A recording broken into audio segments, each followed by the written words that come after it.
Assalamualaikum warahmatullahi wabarakatuh. Sebelumnya perkenalkan, saya Nadia Rojatul Janah dengan nomor induk mahasiswa 12130200127 dari jurusan Hukum Ekonomi Syariah semester 3 kelas C. Dengan adanya video ini diajukan untuk memenuhi ujian akhir semester pada mata kuliah Politik Hukum Ekonomi Syariah yang diampu oleh Bapak Dr. Fauzian Ali Rosid MSI dan Bapak Lutfi Fahrul Rijal SSY MH. Di sini saya akan memaparkan salah satu materi yang telah dipelajari selama perkuliahan, yakni mengenai konsep dasar politik hukum. Politik hukum yaitu aktivitas penetapan sebuah hukum yang di dalamnya memuat konsep, asas, dan tujuan. Politik hukum pula mencakup orang banyak. Sejatinya, politik dengan hukum merupakan dua hal yang tidak dapat terpisahkan. Apabila politik tanpa hukum, maka akan lemah karena tidak memiliki acuan hukum yang berlaku untuk menetapkan suatu kebijakan. Sebaliknya, hukum memerlukan politik, jika tidak maka tidak akan memiliki kekuasaan politik. Ruang lingkup dalam politik hukum ada beberapa hal. Yang pertama itu nilai-nilai dan aspirasi. Karena politik hukum berkaitan dengan orang banyak sehingga dibutuhkan nilai-nilai dan aspirasi-aspirasi dari berbagai pihak. Kemudian yang kedua itu perdebatan dan perumusan nilai-nilai dan aspirasi. Yang ketiga, penyelenggara negara berwenang merumuskan dan menetapkan politik hukum. Yang keempat, peraturan perundang-undangan. Yang kelima, faktor-faktor politik hukum. Yang keenam, pelaksanaan politik hukum. Politik hukum pun mempunyai korelasi dengan ilmu-ilmu lain, diantaranya ilmu hukum, hukum tata negara, hukum administrasi negara, ilmu politik, dan ilmu ekonomi. Selain memaparkan salah satu subbab materi yang telah dibahas pada pertemuan 1 hingga pertemuan 7, di sini pula saya akan memaparkan mengenai paper kelompok yang dibahas oleh kelompok kami, yaitu mengenai kompilasi hukum ekonomi syariah dengan judul paper Analisis Politik Hukum terhadap Kompilasi Hukum Ekonomi Syariah pada buku 4 tentang akuntansi syariah. Nah, pada dasarnya, kompilasi hukum ekonomi syariah ini terdiri dari 4 buku. Nah, dalam buku 4 ini berisi 7 bab dengan 845 pasal. Nah, mengenai ulasan pokok pengaturan dari kompilasi hukum ekonomi syariah pada buku 4 ini, buku 4 ini membahas mengenai cakupan akuntansi syariah, yaitu mencakup pencatatan seluruh transaksi. Di dalam buku tersebut dijelaskan bahwa akuntansi syariah dilakukan dengan mencatat, mengelompokkan, dan menyimpulkan transaksi-transaksi atau kejadian-kejadian yang mempunyai sifat keuangan dalam nilai mata uang untuk dijadikan bahan informasi dan analisis bagi pihak-pihak yang secara proporsional berkepentingan. Selanjutnya dijelaskan pula bahwa pihak-pihak yang berkepentingan adalah pemilik dana, kreditur, pembayaran JIS, Bank Indonesia, pemerintah, dan lain sebagainya. Selain itu, pada buku ini juga membahas mengenai berbagai macam akuntansi gitu. Selanjutnya mengenai politik hukum pembuatan dari kompilasi hukum ekonomi syariah. Nah, lahirnya kompilasi hukum ekonomi syariah berawal dari terbitnya Undang-Undang Nomor 3 Tahun 2006 tentang perubahan atas Undang-Undang Nomor 7 Tahun 1989 tentang Peradilan Agama atau UU-PA. Nah, setelah Undang-Undang Nomor 3 Tahun 2006 tersebut diundangkan, maka Ketua Mahkamah Agung membentuk tim penyusun kompilasi hukum ekonomi syariah berdasarkan surat keputusan nomor MA garis miring 97 garis miring SK garis miring 10 garis miring 2006 yang pada tanggal 20 Oktober 2006 yang diketuai oleh Profesor Dr. Haji Abdul Manan SH SIP MHum.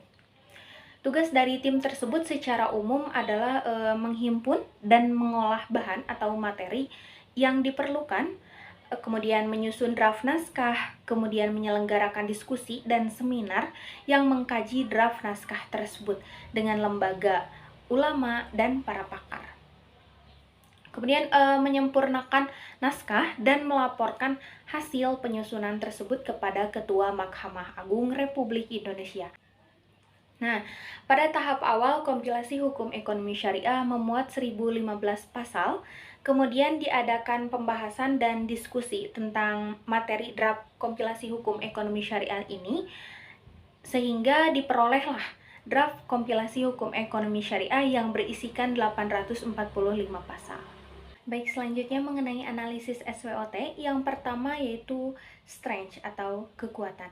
KHS ini memuat dan membahas mengenai kegiatan bermuamalah yang sesuai dengan syariat Islam.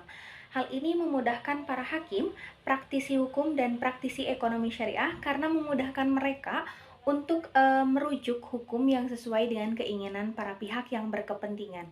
Selain itu, aturan yang terdapat dalam kompilasi hukum ekonomi syariah ini dapat menjadi acuan atau pedoman bagi masyarakat, khususnya masyarakat Muslim, dalam melakukan kegiatan bermuamalah pada kehidupan sehari-hari. Analisis yang kedua yaitu weakness atau kelemahan. Dikarenakan desakan kebutuhan, penyusunan KHS ini nampak keburu-buru, kurang banyak menggali aspek-aspek sosiologis umat Islam dan legal opinion di kalangan pakar ulama, pesantren, dan akademisi. Yang dilibatkan hanya sebagian kecilnya saja, berbeda halnya ketika penyusunan kompilasi hukum Islam. Yang mana pada penyusunan kompilasi hukum Islam itu banyak sekali melibatkan para pihak gitu.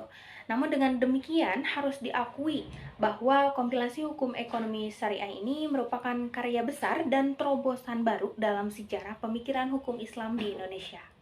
Nah, di dunia akuntansi pun kurangnya sumber daya manusia yang memiliki keterampilan teknis jasa keuangan syariah, sehingga pemahaman masyarakat mengenai kegiatan usaha jasa keuangan syariah ini terbatas sebab kurangnya sosialisasi mengenai akuntansi syariah itu sendiri. Nah, dengan keterbatasan pemahaman tersebut menyebabkan banyak masyarakat memiliki persepsi yang kurang tepat mengenai operasi jasa keuangan syariah ini. Dan masyarakat memilih untuk menggunakan jasa keuangan konvensional daripada jasa keuangan syariah. Analisis yang ketiga yaitu opportunity atau peluang. Tidak adanya pengunifikasian hukum ekonomi syariah di Indonesia salah satu peluang dari dibutuhkannya kompilasi hukum ekonomi syariah. Karena sebelum diterbitkannya kompilasi hukum ekonomi syariah ini, para hakim, pengadilan agama cenderung memutus berbagai perkara ekonomi syariah melalui rujukan kitab-kitab fikih, sehingga hal ini berpotensi untuk memunculkan disparatis antar hakim dalam pemutusan perkara ekonomi syariah. Maka, dengan diterbitkannya kompilasi hukum ekonomi syariah ini menjadi penyamaan rujukan hukum. Selain itu, kompilasi hukum ekonomi syariah ini melengkapi fatwa-fatwa DSN yang belum meliputi seluruh kegiatan ekonomi syariah. Kehadiran kompilasi hukum ekonomi syariah ini merupakan bagian dari upaya positivisasi hukum-hukum Islam dalam sistem hukum nasional, mengingat semakin maraknya dilakukan praktik-praktik ekonomi syariah melalui berbagai lembaga keuangan syariah. Analisis yang terakhir yaitu threat atau ancaman. Nah, di zaman sekarang pelaksanaan akuntansi syariah, ekonomi syariah, maupun perbankan syariah masih minim ditemukan di Indonesia. Hal ini disebabkan karena kurangnya pengetahuan masyarakat mengenai akuntansi syariah ataupun praktik syariah yang lainnya. Ditambah lagi karena kurangnya inovasi dari produk akuntansi syariah tersebut yang menyebabkan masyarakat lebih memilih prinsip praktik konvensional karena lebih mereka kenali, serta pada prinsip praktik konvensional juga persenannya lebih tinggi dibanding praktik keuangan syariah gitu.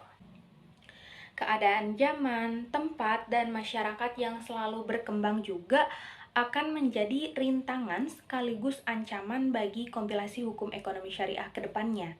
Jika permasalahan tersebut berlangsung secara terus-menerus, lama-kelamaan prinsip-prinsip hukum ekonomi syariah akan menghadapi akhir masanya.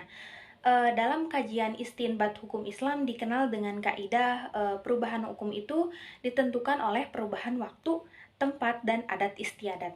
Hal inilah yang menjadi ancaman bagi kompilasi hukum ekonomi syariah karena apabila masyarakatnya masih belum melek terhadap ekonomi syariah atau segala transaksi syariah, maka kompilasi hukum ekonomi syariah bisa lenyap begitu saja. Mungkin itu saja yang dapat saya sampaikan. Kurang lebihnya mohon dimaafkan. Terima kasih atas perhatiannya.